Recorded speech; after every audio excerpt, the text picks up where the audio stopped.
இறைவன் ஆடி போயிட்டான்.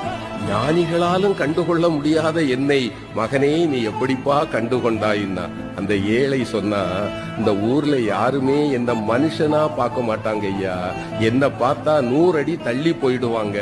ஆனால் என்னைக்கு சமமாக அமர்ந்து அழுகி போன என் கையில் இருக்கிற உணவை கூட உண்பதற்கு ஒருவன் கையேந்துவான் என்றால் என் கருணை கடலே, உன்னை தவிர வேறு யாரால் ஐயா இது முடியும்? நீ என் முன்னே வந்து அமர்ந்த போதே நான் கண்டுகொண்டேன் நீ யார் என்று.